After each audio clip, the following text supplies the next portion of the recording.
رہو اتنا تو میری روز کی منزل ہے، ابھی پڑھنا ہے تو فجر کی نماز پڑھ کے پھر کھڑے ہو جاؤ۔ فرمایا تم مجھے تھکانا چاہتے، اتنا تو میں روز پڑھتی ہوں قرآن۔ تو جب وہ عورتیں تھیں، اب ان کا تصور تم کرو جناب موجودہ دور کی کسی مونالیزا سے، کسی میڈونا سے، یہ تو پھر ہمارے عقل کا خرابی ہے نا۔ کہاں کی نسبت خاک خراب عالم پاک، کہاں یہ چلتی پھرتی ہوئی گندگی کی لاشیں، اور کہاں وہ اسلام نے عورت جو بنایا ہے جس کو مقام دیا ہے، کہاں وہ۔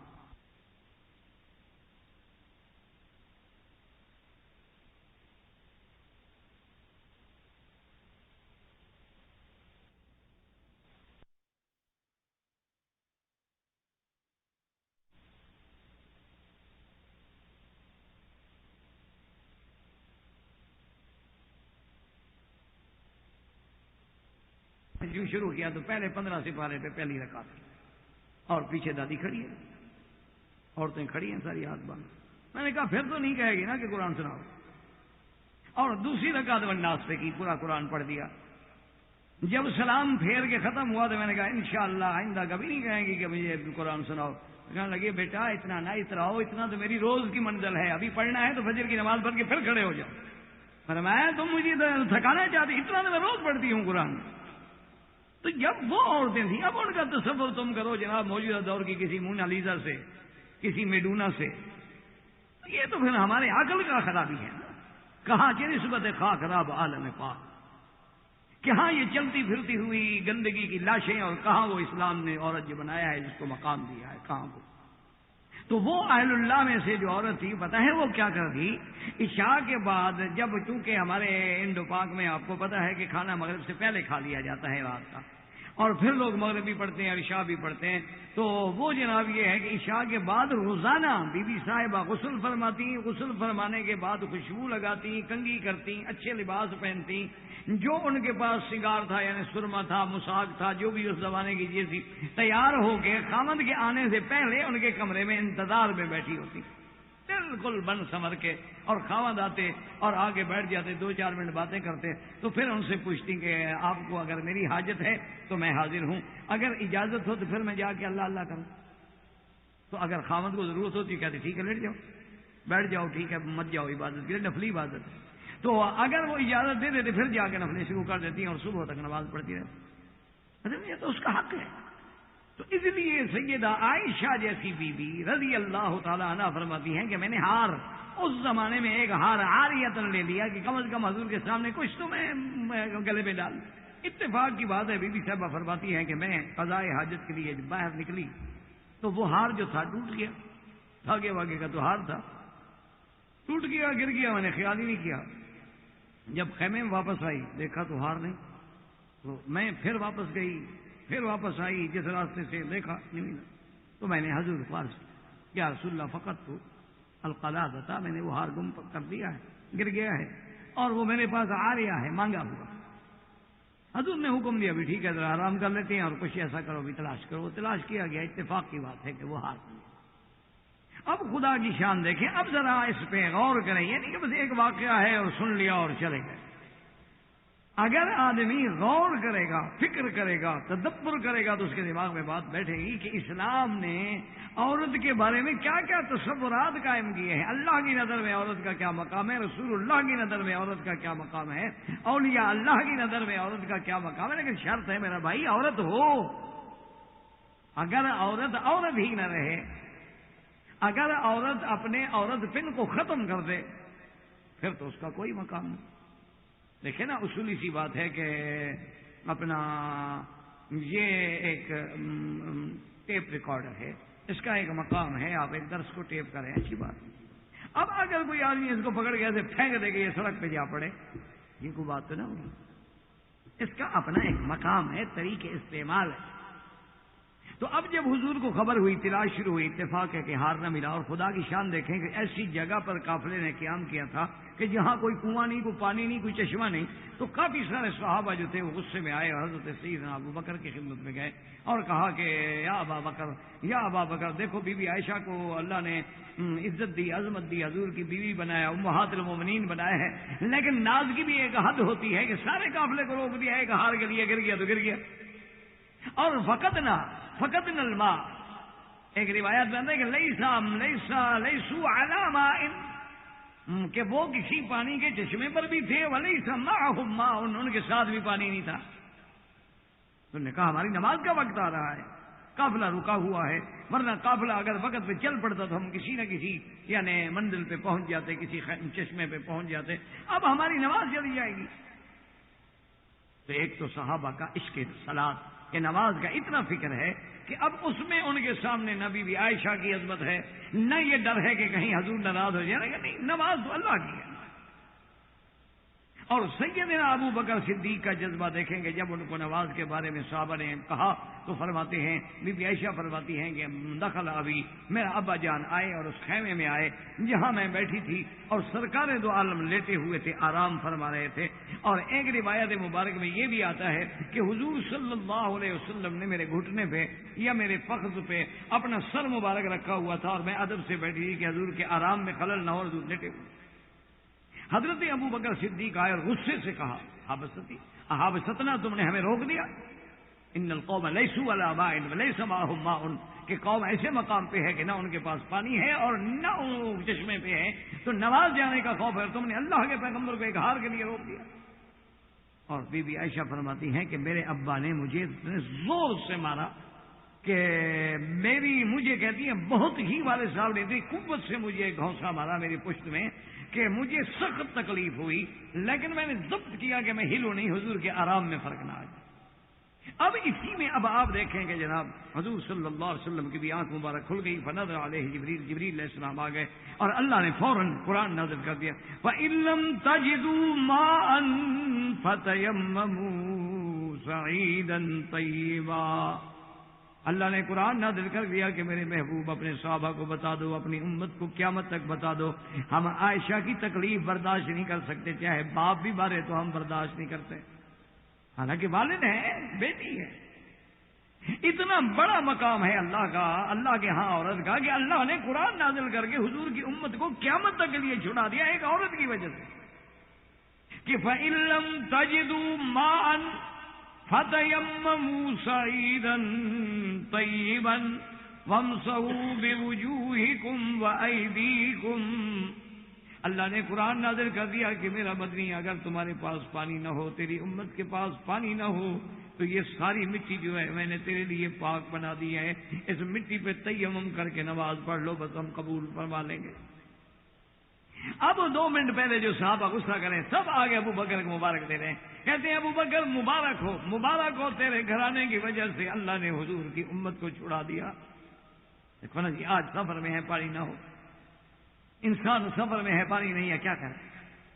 ایک مسئلہ ہی حل ہو گیا کہ پانی نہ ہو، وضو کرنا ہے، پانی نہیں ہے، بس ہاتھ مارو، تیمم کرو، السلام علیکم ورحمۃ اللہ وبرکاتہ سے نماز پڑھ لو۔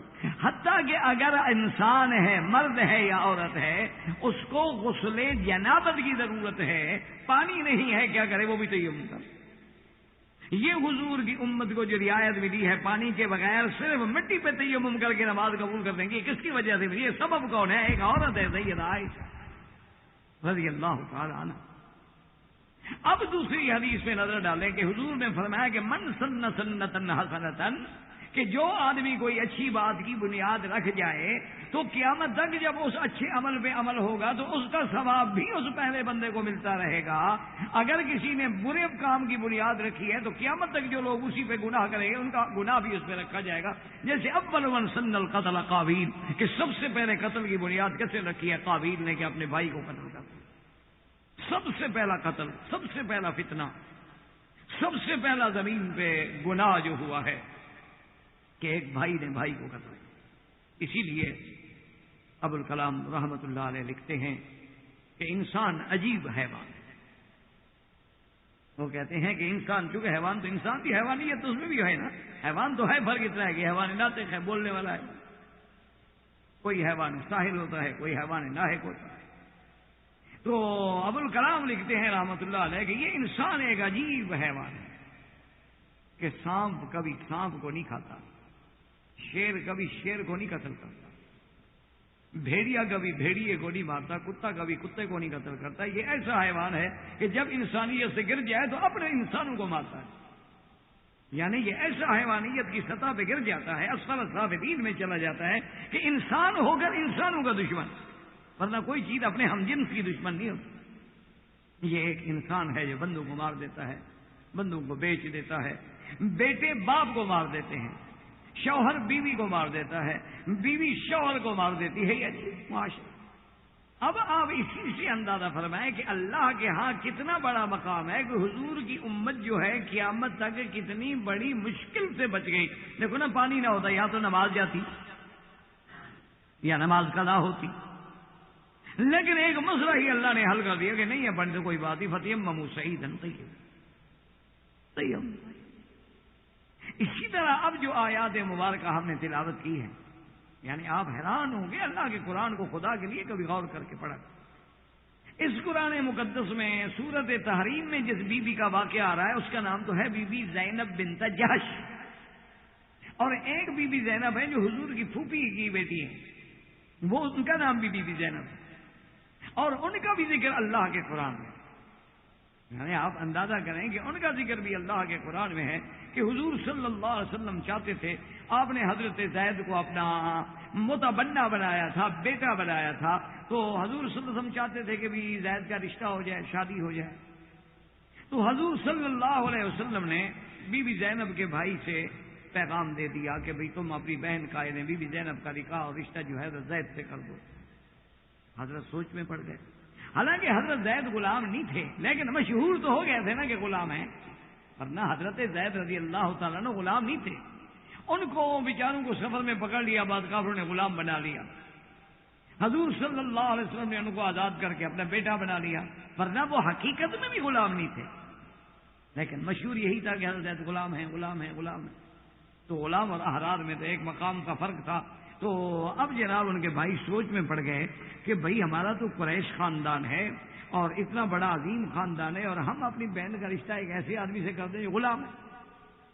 بڑا سوچا، ایک دن بی بی زینب نے پوچھا کیا بات ہے؟ نہ کیسے بات ہے؟ نا تو ابھی اب حضور نے فرما دیا ہے، اس بات کا اللہ کے نبی کا اگر حکم ہے، حضور نے فرمایا ہے، تو اب اس میں کون انکار، کیا کیسے کرے؟ وہ میں نہیں چاہتی، اسی لیے اسلام نے یہ بھی انشاءاللہ جب ہم اللہ کو منظور ہے، اللہ نے توفیق دی، جب ہم نکاح پہ بات کریں گے تو اس میں انشاءاللہ آپ دیکھیں گے، اسی لیے اسلام کہتا ہے کہ رشتے کرنے میں کفو کی کوشش کرو کہ ہم پلہ رشتہ ہو، خاندان کے اعتبار سے، اسلام کے اعتبار سے، بود و باش کے اعتبار سے، رہن سہن کے اعتبار سے، کیونکہ وہ رشتے جو ہیں اللہ کی رحمت سے زیادہ قائم رہتے ہیں۔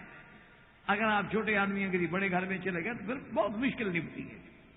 اگر لڑکی کسی بڑے گھر میں چلی گئی یا بڑے گھر کے لڑکے نے کسی غریب لڑکی سے شادی کر لی، وہ ہمیشہ تانے کی زد میں رہے گی، تم کیا تھی، ہم نے تمہیں فرش سے اٹھا کے عرش پہ بٹھایا، ناز کرتی ہو۔ اگر بڑے گھر کی کوئی لڑکی ہوگی اور کسی غریب سے شادی کرو گے، تم کیا تھے، میرے باپ کے پاس ملازم تھے، نوکر سے احسان کیا، اس نے تمہیں رشتہ دے دیا، ہم نے گھر میں رکھا ہو، اب تم ناز کرتے ہو، نخرے کرتے ہو۔ تو یہ چونکہ رشتے ٹوٹنے کا، اس مودت کا، اس مقام کا، اس عزت و عظمت کے ختم ہونے کا اندیشہ، اسے اسلام کہتا ہے کفر دے۔ تو اب بی بی زینب صاحب بات ہے، ایک بڑے گھر کی بیٹی ہے، وہ تو حضور کے رشتے دار ہے۔ آخر انجام یہ ہوا کہ حضرت زید رضی اللہ تعالیٰ عنہ نے خود آ کر حضور سے عرض کیا کہ یا رسول اللہ صلی اللہ علیہ وسلم، میں اپنی بیوی کو طلاق دینا چاہتا ہوں۔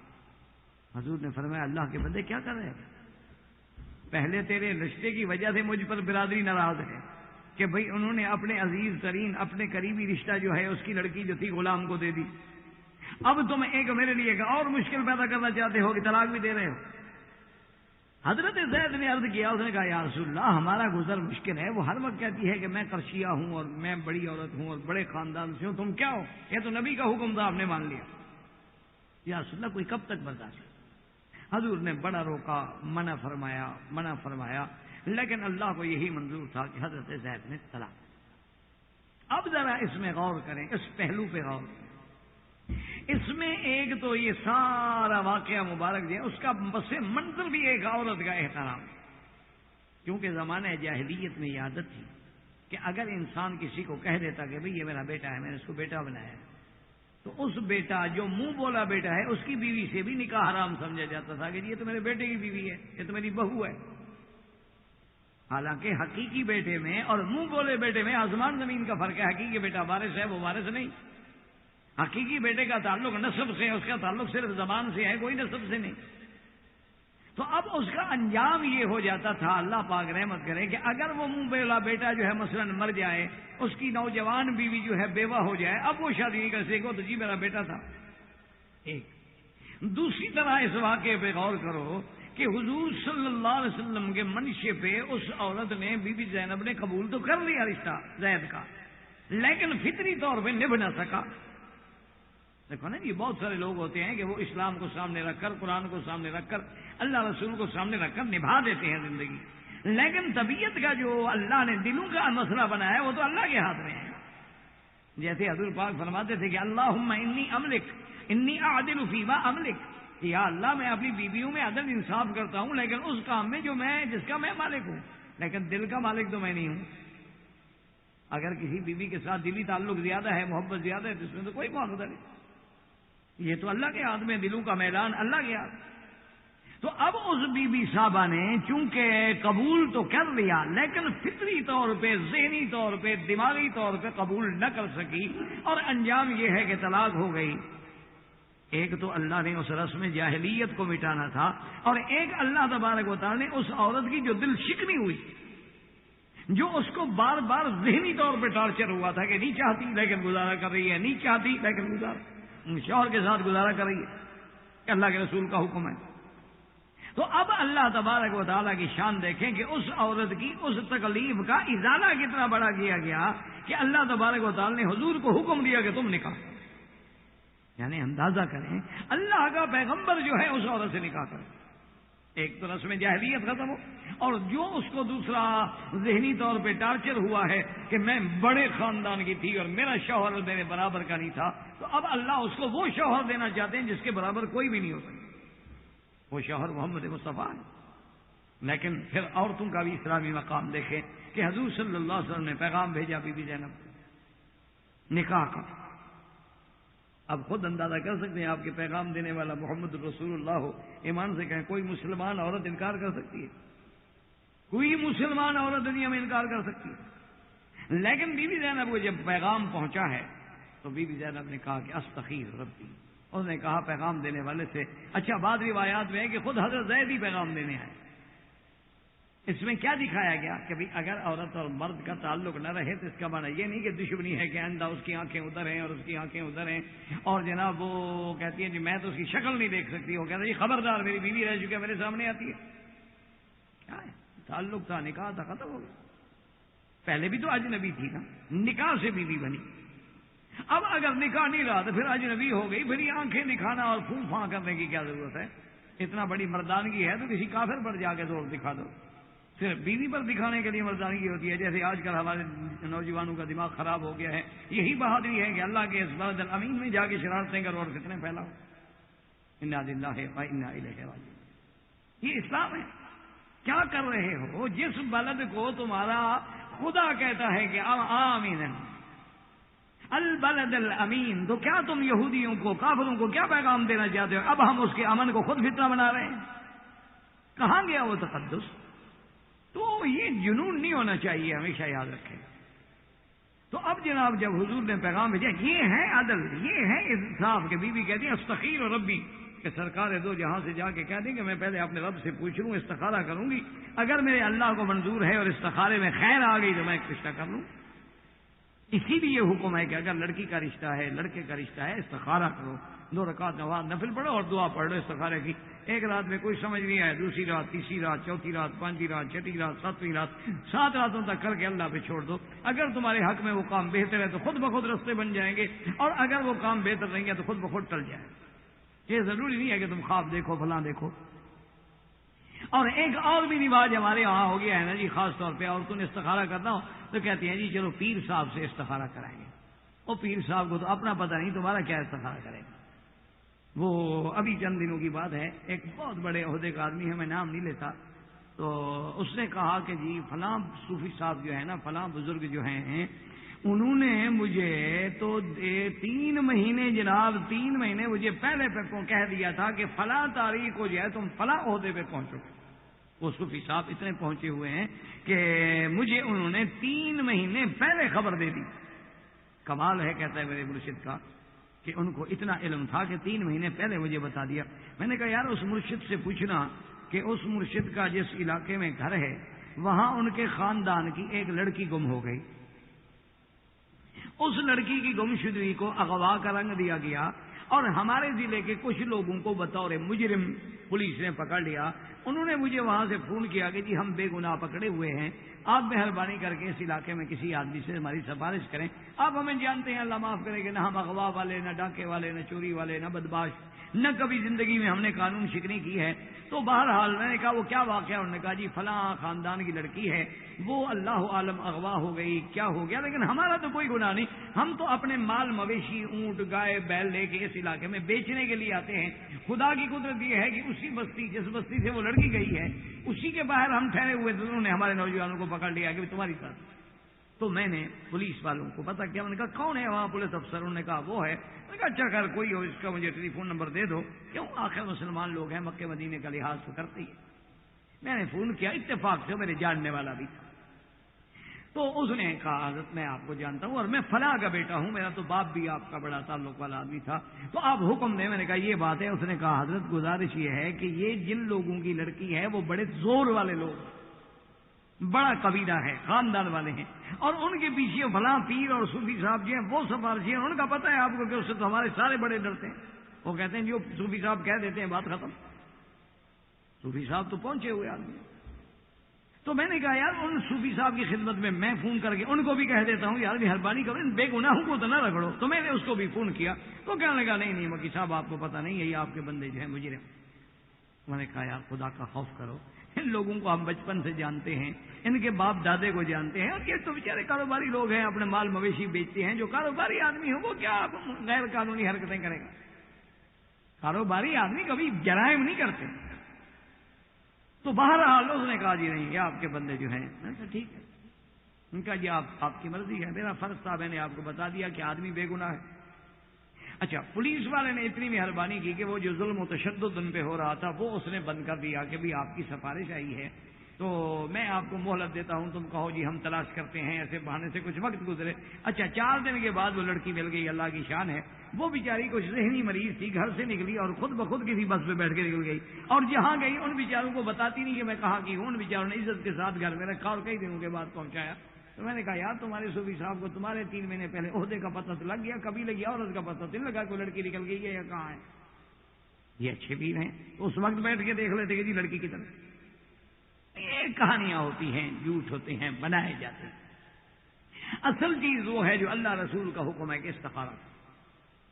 تو بی بی زینب فرماتی ہیں کہ میں نے کہا کہ استخیر ربی, اور فرماتی ہیں کہ فما لبث الا قلیلا, تھوڑی دیر گزری کہ میں کیا دیکھتی ہوں کہ سرکار دو جہاں میرے گھر میں آ گئے اور بغیر اجازت کے, بغیر اذن کے, بغیر اطلاع دیے ہوئے حضور میرے گھر کے اندر آ رہے ہیں. میں تو گھبرا گئی کہ بھائی سرکار دو عالم تو کبھی بغیر اطلاع کے کسی کے گھر میں آتے نہیں, اور اگر آئیں تو پھر اللہ رسول کا حکم ہے کہ پہلے دروازے پہ کھڑے ہوں, اجازت مانگیں.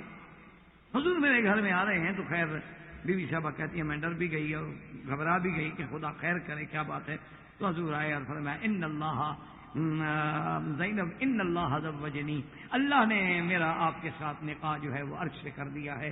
اور اللہ کا قرآن نازل ہوا کہ فلما قضا زید منها وطرا زوجناکها, کہ جب حضرت زید کی حاجت پوری ہو گئی, انہوں نے طلاق دے دیا, فرمایا ہم نے آپ کا نکاح کیا ہے.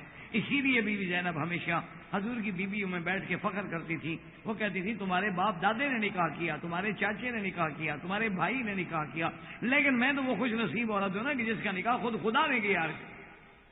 کہتی بی بی عائشہ کی بڑی شان ہے, لیکن نکاح تو ابو بکر نے کر کے دیا ہے, میرا نکاح تو خدا نے کیا. اور قرآن نازل ہوا ہے اور قرآن قیامت تک پڑھا جائے. یعنی آپ اندازہ کریں کہ ایک طرف تو اس حرمت کو کہ منہ بولے بیٹے کی بیوی سے نکاح حرام ہے اس کو ختم کرنا تھا, اور دوسری طرف سے جو بیوی کو حضرت زید کے ساتھ نکاح کرنے میں ذہنی تکلیف ہوئی چونکہ اور نکاح ہوا حضور کے حکم سے, تو اللہ نے اس کا بدلہ یہ دیا کہ خود حضور کی بیوی بنا کے امہات المومنین بنا. اللہ نے اتنا اونچا کر دیا, اتنا اونچا کر دیا کہ سارے قرآن میں اگر آپ ڈھونڈیں نا جی تو کسی صحابی کا نام نہیں ملے گا آپ کو قرآن میں ماں سوائے زید کے. سارے قرآن میں کسی صحابہ ابو بکر کا بھی نام نہیں, اذ یقول لصاحبہ، یہ واحد خوش قسمت صحابی ہے کہ جس کا نام اللہ نے قرآن میں لیا کہ فلما قضا زید منہا وطرا، یہ عظمت اور یہ شان۔ تو اسی ضمن میں یہ جو آیت تحریم ہم نے پڑھی ہے، اس کے اندر کئی واقعات کا محدثین نے، علماء نے، مفسرین نے ذکر کیا۔ اصل بات یہ سمجھیں، بعض علماء فرماتے ہیں کہ ہو سکتا ہے کہ یہ سارے واقعے صحیح ہیں، یعنی یہ واقعہ بھی پیش آیا، یہ واقعہ بھی پیش آیا، یہ واقعہ بھی پیش آیا، تو کبھی یہ قاعدہ ہوتا ہے کہ اسباب نزول ایک نہیں ہوتا، متعدد ہوتے ہیں، یعنی ایک واقعہ نہیں ہے بلکہ کئی واقعے ہیں، لیکن چونکہ ملتے جلتے واقعات ہیں تو اللہ نے قرآن نازل کر دیا۔ ان ایک واقعات میں ایک واقعہ وہ ہے جو بی بی ماریہ قبطیہ، ماریہ قبطیہ بی بی ہیں سرکار دو عالم صلی اللہ علیہ وسلم کی کنیز ہیں، باندی ہیں۔ آپ کو مقوقس ملک اسکندریہ نے ہدیہ بھیجی، اور حضور نے، اس بادشاہ نے بی بی ماریہ قبطیہ کو جب ہدیہ بھیجا تو اس کے ساتھ جو ہے خادم بھی بھیجا، اس کا نام تھا معبور، اس کا بھی بڑی عجیب واقعات۔ تو اب جناب یہ ہے کہ بی بی ماریہ قبطیہ جو تھی، حضور صلی اللہ علیہ وسلم نے ان کو اپنی بیوی بنا لیا۔ ایک دن واقعہ یہ آتا ہے اور یہ احادیث میں بھی موجود ہے کہ بی بی حفصہ بنت عمر رضی اللہ تعالی عنہ، بی بی حفصہ رضی اللہ تعالی عنہ نے حضور سے اجازت مانگی تھی کہ میں اپنے والدین کے گھر جانا چاہتی ہوں، حضور نے اجازت دے دی۔ حضور صلی اللہ علیہ وسلم نے بیت حفصہ میں، یعنی وہ حجرہ مبارک جو بی بی حفصہ کا تھا، اس میں حضور نے اپنی بیوی ماریہ قبطیہ کو طلب فرمائی۔ اب آپ دیکھیں کہ شرعاً اس میں کوئی عیب نہیں کہ شرعاً آپ کی بیوی ہے، آپ اس کو اپنے گھر بلاتے ہیں یا آپ دوسرے کمرے میں بلاتے ہیں یا آپ اس کو دوسرے مکان میں بلاتے ہیں، تو کوئی عیب نہیں ہے۔ لیکن مشکلات یہ ہیں کہ ہم آج حلال سے شرماتے ہیں لیکن حرام سے نہیں۔ مشکل یہ پیدا ہو گئی ہے، اسی لیے ہمارے دماغوں میں مسئلے حل نہیں ہوتے۔ ایک دفعہ سیدنا امیر المؤمنین حضرت عمر کے بیٹے ہیں حضرت عبداللہ ابن عمر رضی اللہ عنہ، اور یہ عبداللہ ابن عمر اتنا جلالت شان والا آدمی ہے نا کہ یہ حضور کی اعمال، اقوال، افعال کے عاشق تھے، یعنی ان کو عشق تھا کہ ہر حال میں اتباع رسول ہے۔ یعنی آپ حیران ہوں گے، اتنا بڑا عشق کہ حج کرنے کے بعد جب تشریف لے آئے نا واپس، تو عرفات سے جب آ رہے تھے اونٹنی پر، ابھی مزدلفہ نہیں پہنچے تھے، ایک جگہ پہ اپنی اونٹنی روک دی اور ساتھیوں سے کہا اور لوٹا پکڑا، کہا بھی جب اونٹنی کا خیال رکھو، اور لوٹا ہاتھ میں پکڑ کے او دور چلے گئے۔ تو اس نے سمجھا کہ آپ کو قضاء حاجت کا تقاضا ہوگا، اس لیے آپ گئے، لیکن وہاں ایک جگہ جا کے ایسے بیٹھ گئے، بیٹھے بیٹھے وہی لوٹا ہاتھ میں پھر اٹھ کے آ گئے۔ تو اب ساتھیوں نے پوچھا کہ حضرت کیا بات ہے، خیر تو ہے؟ کہ قافلہ روک دیا، اونٹنی روک دی، آپ اترے، لوٹا ہاتھ میں لیا، فلاں جگہ تشریف لے گئے، لیکن کپڑے کے ساتھ ایسے بیٹھے رہے، نہ پیشاب فرمایا نہ کوئی قضاء حاجت کی، پھر اٹھ کے آ گئے۔ فرمایا رأیت رسول اللہ صلی اللہ علیہ وسلم، فرمایا میں نے اپنے محبوب محمد عربی کو، سرکار دو جہاں کو حج پر واپسی پہ اسی جگہ بیٹھے ہوئے قضاء حاجت کے لیے دیکھا تھا۔ مجھے تو اب خواہش نہیں تھی پیشاب وغیرہ کی، لیکن میں نے کہا اتباع تو کر لوں، اسی طرح بیٹھ تو جاؤں جیسے میرا محبوب بیٹھا۔ یہ ہے عشق۔ تو حضرت عبداللہ ابن عمر جیسا آدمی فرماتے ہیں کہ حج کرنے کے سلسلے میں جب میں آیا تو جب میں اپنی زوجہ مطہرہ کے ساتھ، اپنی بیوی کے ساتھ کنکریاں وغیرہ مار کے فارغ ہو کے طواف زیارت کے لیے آئے، اور ہم دونوں میاں بیوی نے طواف زیارت مکمل کر لیا، اب واپس بھی نہ جا رہے ہیں، تو میری طبیعت میں خواہش ہو گئی اپنی بیوی کے ساتھ مباشرت کی۔ انسان ہے، کسی وقت بھی خواہش ہو سکتی، لیکن مشکل یہ ہے نا میرا عزیز کہ انسان کے دماغ میں جب تہذیب مغرب کا اثر ہو جائے، ان کے لیے واقعات عجیب لگتے ہیں۔ حالانکہ وہ لوگ جو سڑکوں میں، پارکوں پہ اور جناب سروس اسٹیشنوں پہ اور جہاں مرضی آئے کچھ کر لیں، اعتراض اسلام پہ کریں گے۔ وہ حضرت عبداللہ ابن عمر فرماتے ہیں کہ میں نے اپنی بیوی سے اپنی خواہش کا اظہار کیا کہ میری طبیعت میں خواہش ہو گئی ہے، اور اسلام کا یہ حکم ہے، باقاعدہ حکم ہے کہ اگر تم باہر جا رہے ہو اور تمہیں کسی عورت کے پاؤں پہ، ہاتھ پہ، پنڈلی پہ، بدن پہ نظر پڑی اور تیرے جذبات شہوت جو تھے وہ انگیخت ہو گئے، حضور نے فرمایا فرجع الی اہلک، اپنے گھر لوٹاؤ۔ تمہارے گھر کے اندر بھی تو وہ چیز موجود ہے جو تم باہر ڈھونڈنا چاہتے ہو، یہ حکم ہے۔ حضرت عبداللہ ابن عمر رضی اللہ تعالیٰ عنہ فرماتے ہیں کہ میں نے جب اپنی خواہش کا اظہار کیا تو بیوی نے کہا کہ میں تو انکار نہیں کر سکتی، کیونکہ یہ شریعت کا حکم ہے کہ کسی حال میں بھی اپنے خاوند کا انکار دے، الا بعذر، اگر معذور ہے، بیمار ہے، حیض ہے، نفاس ہے یا بیمار ہے۔ ورنہ اتنے بھی لفظ آتے ہیں کتابوں کے ولو علی تنور، کہ اگر تنور پہ کھڑی ہو کے روٹیاں لگا رہی ہے اور خاوند بلاتا ہے چھوڑ دو، روٹی کو جلنے دو، خاوند کو تو جلنے سے بچاؤ، تم کیا چاہتی ہو کہ خاوند جہنم میں جل جائے؟ تو اب جناب حضرت عبداللہ بن عمر رضی اللہ تعالیٰ فرماتے ہیں کہ میری بیوی نے مجھ سے کہا کہ حضرت آپ کی خواہش ہے، ٹھیک ہے میں آپ کی بیوی ہوں، لیکن بات یہ ہے کہ میں نے تو ابھی تک بال نہیں کٹائے، اور جب تک حج والا یا احرام عمرے والا بال نہ کٹائے وہ تو احرام سے نہیں نکلتا۔ یہ مسئلہ بھی اچھی طرح یاد رکھ لیں۔ ہماری بیٹیاں یہ سمجھتی ہیں کہ وہ جو چادر رومال باندھا ہوتا ہے نا بالوں کو، بس کھول دے، اوہ احرام ہم نے کھول دیا جی، او احرام شیرام ہے، کپڑے کھولنے سے نہیں کھلتا۔ یا جیسے ہمارے مردوں کو بھی یہ غلط فہمی ہے کہ احرام کے بعد جی ہم نے کپڑے چادریں اتار دی، تولیے اتار دی، ہم نے سلوار قمیض پہن لیا، احرام کھول دیا جی۔ اور سلوار قمیض پہننے سے احرام نہیں کھلتا جب تک حلق نہ ہو یا قصر نہ ہو۔ جب تک آپ حلق نہ کرائیں یا بال نہ کٹائیں، لاکھ دفعہ سلوار قمیض پہن لیں، الٹا مجرم بنتے جائیں گے، احرام سے نہیں نکلیں گے۔ احرام سے نکلنے کا حل یہ ہے کہ جب طواف کر لو، صفا مروا دوڑ لو، تو اب سر پہ اس طرح پھرواؤ، اگر بال بڑے ہیں تو چوتھا حصہ بالوں کا سارے سر سے کاٹ لو، باقی رہنے دو، اب تم احرام سے نکل گئے۔ چاہے سلوار قمیض نہ پہنو، اسی تولیے کو سر پہ ڈال لو۔ کپڑے اتارنے سے یا کپڑے بدلنے سے آدمی احرام سے نہیں نکلتا۔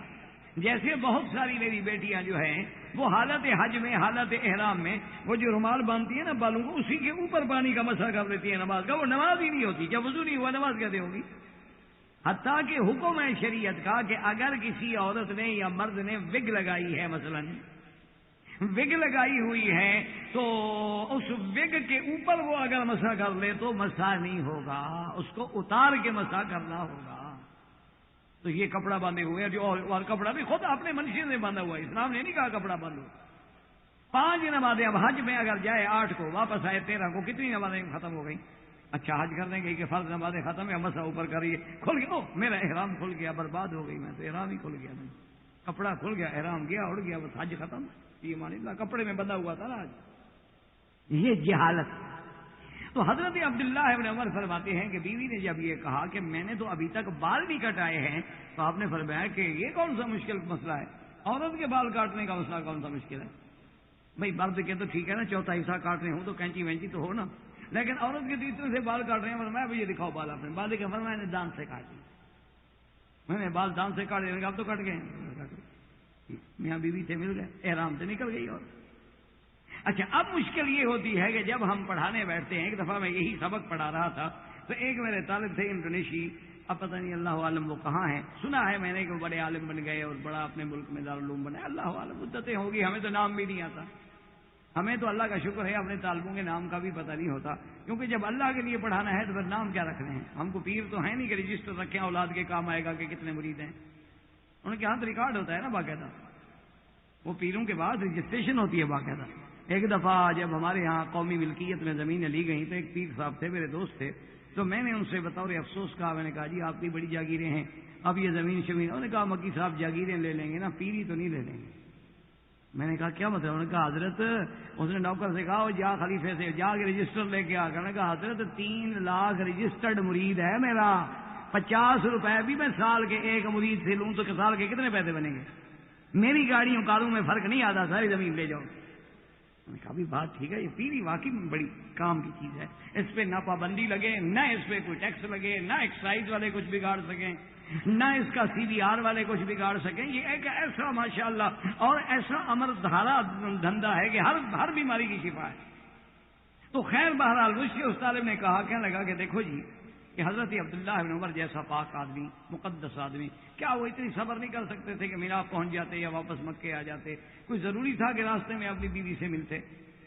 تو اس نے بطور اعتراض مجھے، شاگرد تھا، شاگرد تو شاگرد ہوتے ہیں، طالب تو آپ جانتے ہیں نا طالب کیسے ہوتے ہیں۔ امام ابو یوسف کے پاس رحمۃ اللہ علیہ کے بعد طالب پڑھتے تھے، وہ بولتا نہیں، تو ایک دن امام ابو یوسف رحمۃ اللہ علیہ نے فرمایا اللہ کے بندے سارے طالب بولتے ہیں، سوال کرتے ہیں، پوچھتے ہیں، تم چپ رہتے، بولتے کیوں نہیں ہو؟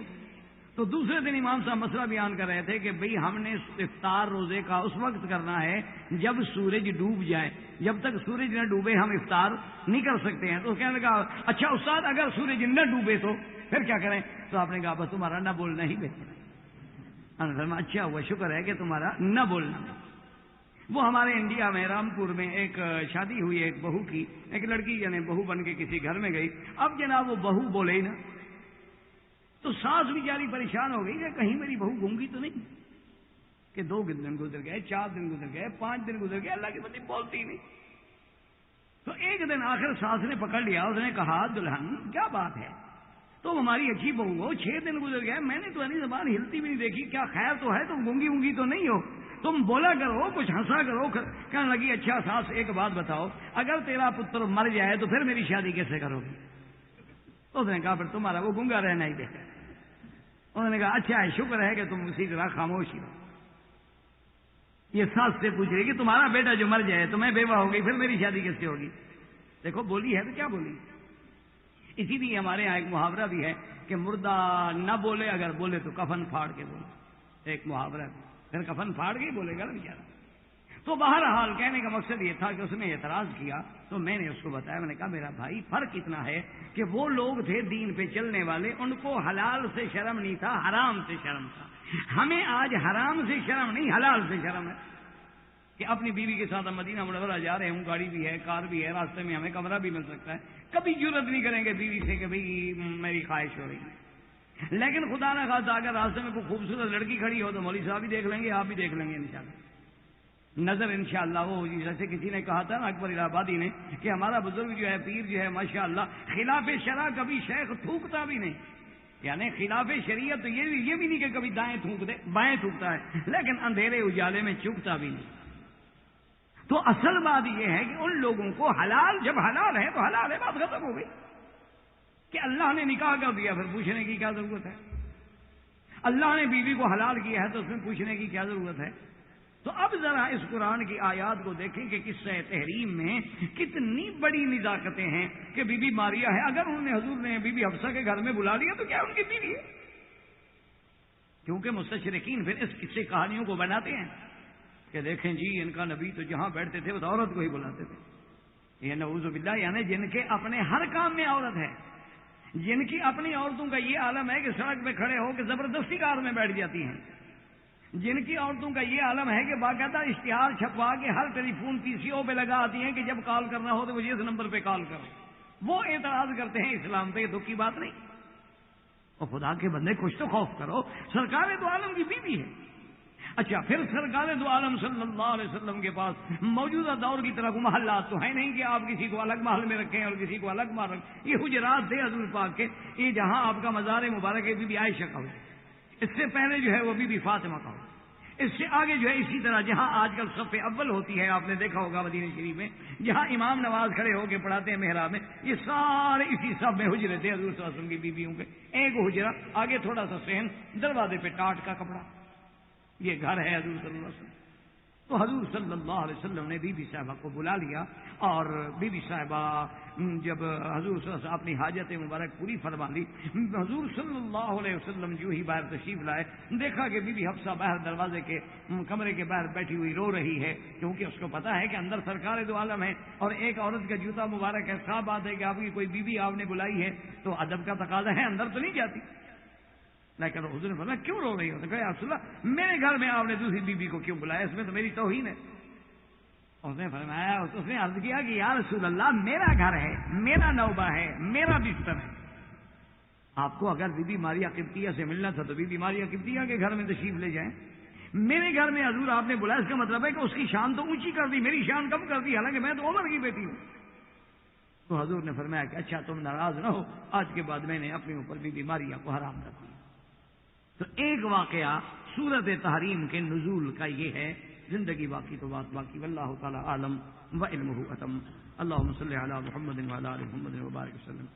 یعنی اسلام واجب الاحترام بزرگوں، دوستوں، بھائیوں، عزیز نوجوانوں، اللہ کے قرآن کے حکم میں، معانی میں پوری توجہ کرنی چاہیے، کیونکہ یہ تو اس بادشاہ کا کلام ہے جو بادشاہوں کا بادشاہ، دنیا میں ایک محاورہ ہے کہ کلام الملوک ملوک الکلام، کہ بادشاہوں کی جو گفتگو ہوتی ہے، جو کلام ہوتی ہے نا، وہ گویا کلام کی بھی بادشاہ ہوتی ہے. یعنی جیسے بادشاہ لوگوں کے بادشاہ، ان کی گفتگو گویا گفتگوؤں کی بھی بادشاہ ہوتی ہے. تو بادشاہوں کی باتوں میں اشارات ہوتے ہیں، کنایات ہوتے ہیں، بات بڑی محدود ہوتی ہے لیکن معنی بڑے دور رس ہوتے. اور یہ تو اس اللہ کا کلام ہے جو شہنشاہ ہے، جو ملک الملک ہے، ملک الاملاک. اس صورت تحریم کے شان نزول میں ایک واقعہ کا ذکر کیا گیا ہے کہ سرکار دو عالم رحمت مجسم سیدنا محمد مصطفیٰ صلی اللہ علیہ وسلم نے بی بی حفصہ جو سیدنا عمر کی بیٹی ہیں اور زوجہ محمد مصطفیٰ ہے، سیدہ حفصہ کے گھر میں حضور تشریف لے آئے. ان کا دن تھا، ان کی نوبت تھی، ان کی باری تھی، کیونکہ حضور صلی اللہ علیہ وسلم انتہائی عدل فرماتے تھے. ایک تو آپ کی زندگی کا روز کا معمول مبارک یہ تھا کہ ہر روز عصر کے بعد تقریباً آپ اپنی تمام بیویوں کے پاس، تمام ازواج کے پاس، امہات المؤمنین کے پاس تشریف لے جاتے. کہیں 10 منٹ، کہیں 5 منٹ بیٹھتے، خیریت پوچھتے، حال احوال پوچھتے. کوئی حاجت ہوتی، کوئی ضرورت ہوتی، یا وہاں کوئی اور عورت آئی ہوئی ہوتی کسی مسئلے کے لیے، اس کے مسائل بھی حل کر دیتے. اور پھر حضور صلی اللہ علیہ وسلم عشاء کے بعد اس بیوی کے گھر میں تشریف لے جاتے جس کی باری تھی، جس کی نوبت تھی. کیونکہ اسلام نے یہ پابندی لگائی کہ اگر ایک آدمی ایک سے زیادہ شادیاں کرتا ہے تو اس کے لیے انصاف لازمی ہے، عدل لازمی ہے، لباس میں، نفقات میں، حتیٰ کہ وقت میں. ہاں باقی دلوں کے معاملے ہیں وہ اللہ کے ہاتھ میں. تو حضور صلی اللہ علیہ وسلم تشریف لے گئے. یہ باری جو تھی بی بی حفصہ کی، بی بی حفصہ رضی اللہ تعالی عنہ نے حضور سے اجازت طلب کی تھی اپنے والدین کے گھر جانے کی، تو حضور پاک نے اجازت دے دی. بی بی حفصہ رضی اللہ تعالی عنہ اپنے والدین کے گھر تشریف لے گئیں اور سرکار دو عالم رحمت مجسم سیدنا محمد الرسول اللہ صلی اللہ علیہ وسلم نے اپنی ایک باندی ماریا قبطیہ، جن کو آپ نے پھر اپنی بیوی بنا لیا، آپ کی زوجہ بن گئی، وہ بھی امہات المومنین میں شامل ہوئی. اور سیدہ خدیجہ الکبریٰ کے بعد صرف یہ بیوی ہے جس کے بطن سے اللہ نے حضور کو بیٹا دیا، ورنہ حضور کی جتنی اولاد ہے وہ ساری سیدہ خدیجہ الکبریٰ سے. آپ کی 4 بیٹیاں، آپ کے 3 بیٹے جو ہیں، وہ 2 بیٹے عبداللہ، ابراہیم، یہ سب بی بی خدیجہ کے بطن سے. آپ کی 4 بیٹیاں بی بی رقیہ، ام کلثوم، زینب، فاطمہ رضوان اللہ علیہن اجمعین، یہ سب بی بی خدیجہ کے بطن سے. حضور کے ایک بیٹے حضرت ابراہیم ہیں جو بی بی ماریہ قبطیہ کے بطن سے، لیکن اللہ کو یہی منظور تھا، وہ بھی فوت ہو گئے. تو بی بی ماریہ قبطیہ کو حضور پاک نے پیغام بھیجا اور ان کو بلا لیا، کیونکہ سرکار دو جہاں کی اپنی ایک سوچ تھی. ہر کسی کی اپنی اپنی سوچ ہوتی ہے نا، اپنی اپنی فکر ہوتی ہے، ہر کسی کی ایک فکر ہے، ایک سوچ ہے. حضور صلی اللہ علیہ وسلم کی یہ سوچ مبارک تھی کہ اگر میں اپنی یعنی جو اصل بیویاں ہیں ان میں سے کسی کو بلاتا ہوں تو شاید اس کے لیے بھی ناگوار ہو کہ میں دوسری بیوی کے گھر میں کیوں آؤں، اور میرے لیے بھی شاید یہ مناسب نہ ہو. لیکن ماریہ قبطیہ جہاں تک حضور پاک نے اس کو لیکن پھر بھی اصلاً تو وہ باندھی ہے کہ آپ کو بادشاہ اسکندریہ مقوقس نے ہدیہ کیا تھا، تو باندھی تو کسی حال میں انکار نہیں کر سکتی، چاہے اس کو مالک کہیں بلائے. اور باولا کہتا ہے ایمانکم، وہ آپ کے ملک میں ہیں. تو اس لیے حضور صلی اللہ علیہ وسلم نے ماریہ قبطیہ کو بلانا مناسب سمجھا. یہ اپنی یعنی ایک سوچ ہے، ایک فکر ہے، خیال ہے. اس کے بارے میں ایک حدیث سے مثال عرض کروں تاکہ آپ کو سمجھنے میں آسانی ہو کہ بی بی عائشہ رضی اللہ تعالی عنہا فرماتی ہیں کہ میری باری تھی، میری نوبت تھی، میرے گھر میں تھے سرکار دو جہاں اور میرے ساتھ بستر پہ آرام فرما تھے. اور بستر کیا تھا؟ ایک ٹاٹ کا ٹکڑا تھا، اس کو اگر ڈبل کر دیتے تھے وہ بستر بن جاتا تھا اور کھول دیتے تھے تو مصلح بن جاتا. ٹاٹ یہ جو آپ ٹرکوں کے اوپر ڈالتے ہیں نا سامان کی حفاظت کے لیے، یہ ٹاٹ، یہ بستر تھا حضور کا.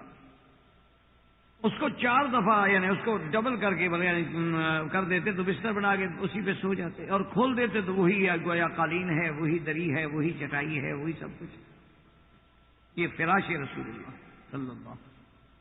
آج کل ہم عشق کے دعوے تو بہت کرتے ہیں نا جی، مولوی بھی، پیر بھی، بڑے بڑے لوگ بھی، لیکن ان کی زندگیوں کو اور سرکار دو عالم کی زندگی کو دیکھو تو ایسا تفاوت معلوم ہوتا ہے کہ آدمی حیران ہو جاتا کہ خدا جانے ہمارا عشق کس بات میں ہے، صرف نام لینے میں یا میٹھی چیز کھانے میں، حلوہ کھانے میں، بس ہمارا عشق کسی طرح محدود ہے، لیکن دندان مبارک شہید کرانے میں تو کسی کو توفیق نہیں ہوتی، اللہ کی توحید کے لیے اپنے پاؤں چھلنی کرانے کی تو کسی کو توفیق نہیں ہوتی، اتباع سنت رسول میں رات کو ٹاٹ پہ سونے کی تو کسی کو تکلیف نہیں ہوتی۔ تو بہرحال بی بی عائشہ فرماتی ہے رضی اللہ تعالی عنہا صدیقہ بنت صدیق کہ میری جو آنکھ کھلی میں نے دیکھا فما وجدت رسول اللہ کہ حضور تو بستر پہ نہیں ہے۔ تو سیدہ عائشہ فرماتی ہیں کہ میرے دماغ میں فوراً ایک خیال آیا کہ پتہ نہیں حضور مجھے چھوڑ کے کسی دوسری بی بی کے گھر میں تشریف لے گئے، کیونکہ گھر تو کٹھے تھے نا بیویوں کے ازواج مطہرات۔ اس کا یوں آپ اندازہ فرما لیں کہ جہاں اب حضور کا روضہ مبارک ہے یہ حجرہ ہے بی بی عائشہ، اسی کے ساتھ آگے سارے حجرے تھے لائن میں، جہاں اب صف اول ہوتی ہے اور محراب ہے اور ممبر ہے اور امام کھڑے ہو کے نماز پڑھاتی ہے، ساری جگہ جو ہے حجرے تھے۔ یہ حضرت عثمان رضی اللہ تعالیٰ عنہ نے خرید کر کے پھر مسجد میں ملایا تاکہ مسجد کو بڑھا دیا جائے، مسجد چھوٹی ہو گئی تو گویا کہ ایک حجرے میں دوسرے حجرے میں تشریف لے جانا کو مسئلہ نہیں، درمیان میں تھوڑا سا فاصلہ ہے۔ تو بی بی عائشہ